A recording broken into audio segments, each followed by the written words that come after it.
We went to a club for her birthday. An hour in, the DJ called her on stage. I thought it'd be harmless until she turned around and started twerking all over him while the crowd cheered. When I got up, she grabbed the mic and shouted, "Don't be jealous. It's just a dance." I didn't say a word, just walked out while everyone was laughing at me. 2 weeks later, she was at my door crying, begging me to talk.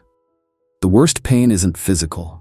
It's the kind that hits you in public when you're surrounded by witnesses, and you have to decide in a split second whether to break down or walk away. I chose to walk. Before I get into what went down, let me set the stage. My name's Jamal, 28, and until 6 weeks ago, I was dating Shania, 27. We'd been together for 3 years, building what I thought was something real.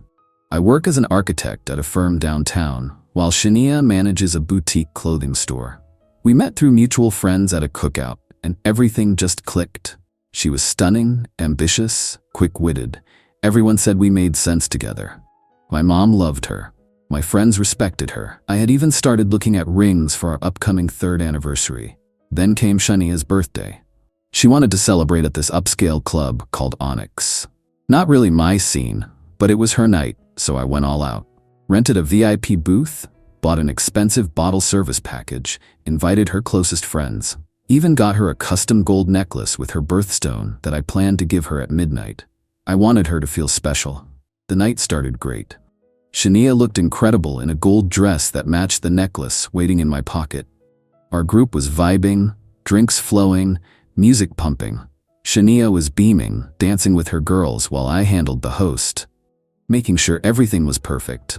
About an hour in, the DJ's voice boomed over the speakers. "Where's the birthday girl at? I hear we got Shania in the house celebrating her 27th.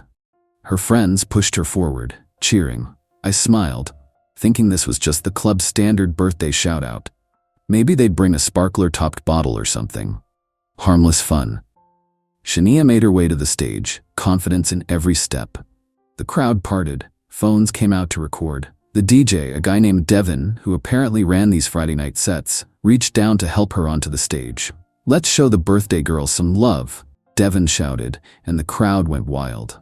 What happened next is burned into my memory. The DJ switched to this slow, heavy beat. Shania center stage began dancing. Not just any dancing, the kind of moves you don't expect from your girlfriend in public. She was good, I'll give her that. Too good. Like she'd done this before. Then she turned around, backed up against Devin, and started grinding on him. Not the brief, playful kind that might be awkward but forgivable. This was deliberate, intimate. His hands found her waist, then slid lower. The crowd lost their minds, cheering them on. I sat frozen in our VIP booth, the necklace box suddenly heavy in my pocket. Our friends looked at me, then at each other, clearly uncomfortable. One of my boys, Marcus, leaned over. "You good, man?" I wasn't good. I was the furthest thing from good. But pride made me nod anyway. On stage, things escalated. Devin whispered something in Shania's ear that made her laugh. She turned to face him, bodies still pressed together, her arms around his neck now. The dance had crossed every line, and it kept going. Finally, I stood up, not rushing, not causing a scene, just stood and grabbed my jacket. That's when Shania noticed me. Our eyes met across the club, and for a brief second, I saw recognition flash across her face. Then instead of stopping, she grabbed the microphone. "Don't be jealous, babe. It's just a dance." The crowd erupted in laughter. Hundreds of strangers laughing at me, at my humiliation, at my relationship turning into a joke in real time. I didn't say a word, didn't make a scene, just turned and walked out, the sound of their laughter following me into the night. Outside, I took deep breaths of cold air, trying to process what just happened. My phone buzzed repeatedly. Texts from our friends, from Shania. I silenced it and called an Uber. When I got home, I poured myself a drink and finally looked at my phone. "Where did you go? You're seriously leaving my birthday?" "It was just a dance." "Why are you being so insecure?" "Answer your phone." No apology, no acknowledgement, just blame shifting and minimizing. I sent one text, "We're done." Then I turned off my phone and went to bed. The next morning, I woke up to missed calls, voice messages, and about 50 texts. Some from Shania, now alternating between anger and apology.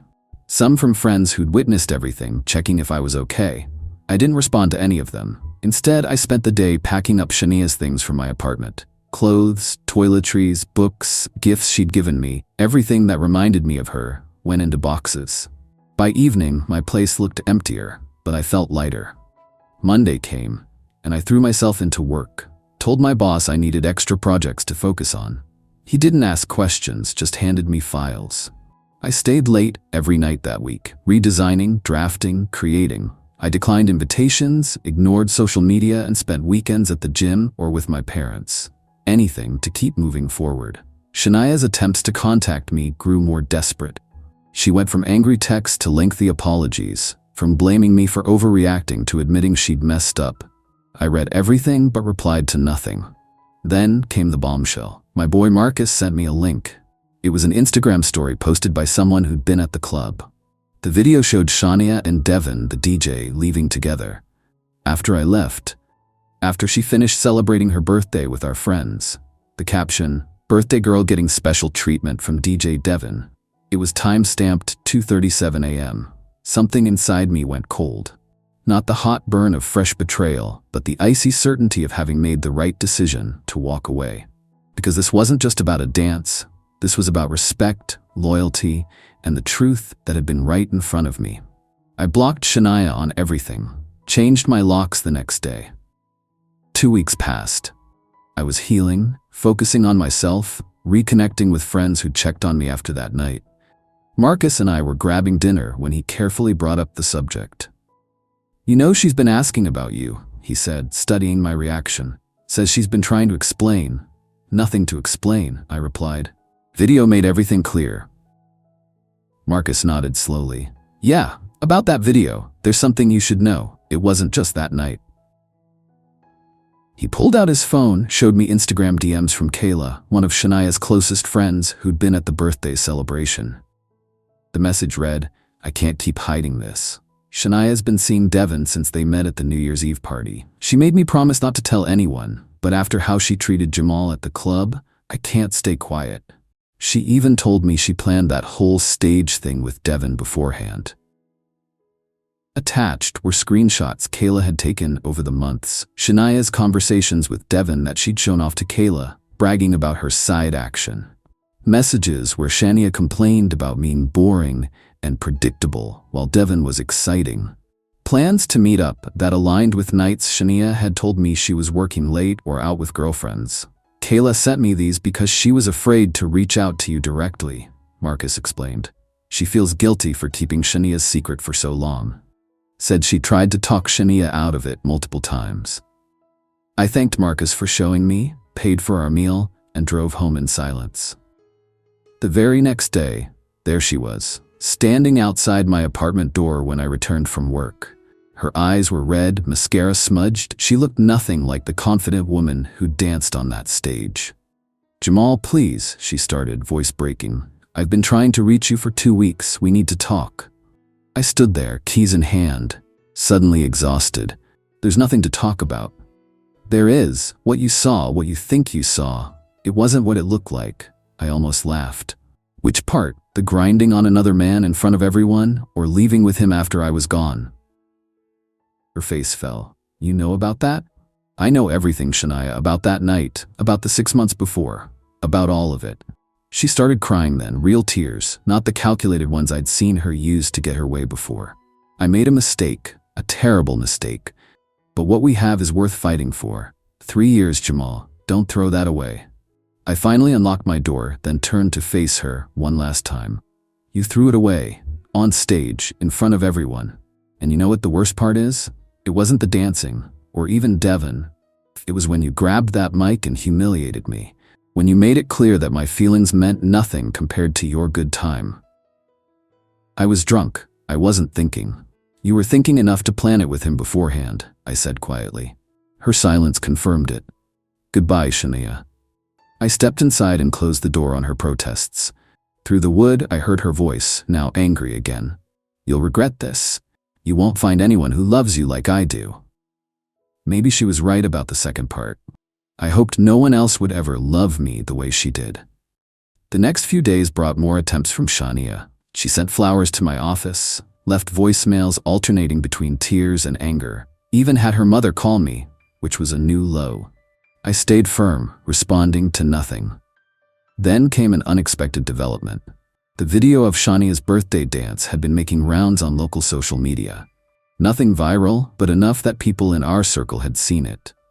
Someone had apparently shown it to Taryn, the owner of Boutique Bliss where Shania worked. Taryn's boutique wasn't just any clothing store. It catered to upscale clients, celebrities, and had cultivated a certain image. Professional, exclusive, classy. Taryn herself was a former model who'd built the business from scratch and was extremely protective of its reputation. I didn't hear about any of this directly. It was Marcus again, whose girlfriend worked at a neighboring store in the same shopping district. According to her, there was major tension between Taryn and Shania after the video surfaced. The boutique was preparing for its annual summer launch event, a big deal with local influencers and important clients, and Taryn was concerned about Shania's judgment and the potential association with the club video. I stayed out of it. This wasn't revenge. This was just natural consequences playing out. The week of the boutique's launch event, I got a text from an unknown number. It was Kayla.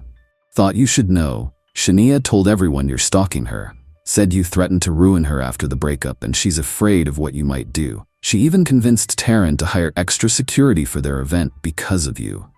Just wanted to warn you. I thanked her for the heads up, though I had no intention of going anywhere near Shania or her workplace. Still, being painted as some unstable, threatening ex didn't sit well with me. I called my lawyer, explained the situation, and had him draft a cease and desist letter regarding the false statements Shania was making about me. Not because I wanted to escalate things, but because I needed to protect myself from her lies. The letter was delivered to both Shania and Boutique Bliss 2 days before their big event. It detailed the actual circumstances of our breakup, included links to the public social media posts showing what really happened, and formally requested Shania stop making defamatory statements about me. The night of the boutique's launch event came and went. I wasn't there, of course. But the following morning, social media was buzzing with an entirely different scandal than the one Shania had tried to create. Apparently, Devin, yes, the same DJ, had shown up at the event. Not as staff, but as a guest of one of the influencers. When Shania spotted him, she'd completely lost her composure, confronting him loudly in front of everyone about why he'd been ignoring her calls. Devin, clearly uncomfortable, tried to play it off, but Shania wouldn't let it go. The scene escalated until security had to escort her to the back room. To make matters worse, Devin's date for the evening turned out to be a well-known fashion blogger who was an important connection for the boutique. The blogger, embarrassed by the scene, left early and posted vague but clearly negative comments about the unprofessional atmosphere at Boutique Bliss. I didn't orchestrate any of this. Didn't need to. Shania's own actions created the perfect storm. A week later, Boutique Bliss updated their staff page. Shania's profile was gone. Their Instagram showed a job opening for a new manager. And Shania's personal accounts announced she was taking a break from social media to focus on new opportunities. 3 months later, her LinkedIn updated with a new position at a retail chain in Atlanta. She'd left town without another attempt to contact me. As for me, I'm still designing buildings, still spending weekends with family, still healing. Recently started talking to a woman named Zara who works at the coffee shop near my office. Taking it slow, being cautious with my trust. I still have that gold necklace with the birthstone. Can't bring myself to sell it or throw it away. Maybe it's a reminder that appearances can be deceiving. A beautiful gift can hide painful intentions, just as a beautiful relationship can mask betrayal. But sometimes, walking away is the only power you have. And sometimes, that's enough. Update. It's been 8 months since everything went down. I've gotten a lot of messages asking for updates, so here it is. Shania is still in Atlanta, based on mutual friends' reports. Apparently, she's telling people she left because of a toxic work environment. Rewriting history is her specialty, after all. The boutique recovered from the scandal, though Taryn never reached out to me, which is fine. Zara and I are officially dating now. She knew about the Shania situation from the beginning, hard to avoid when it became local gossip, but never judged me for it. For those asking if I regret how I handled things, no. I walked away with my dignity intact. I didn't create fake evidence, didn't try to ruin her life, didn't even publicly defend myself except through proper legal channels when she started lying about me. The fact that her own actions led to her downfall isn't revenge. It's just the natural consequence of treating people like disposable props in your life. Moving forward now, and it feels good.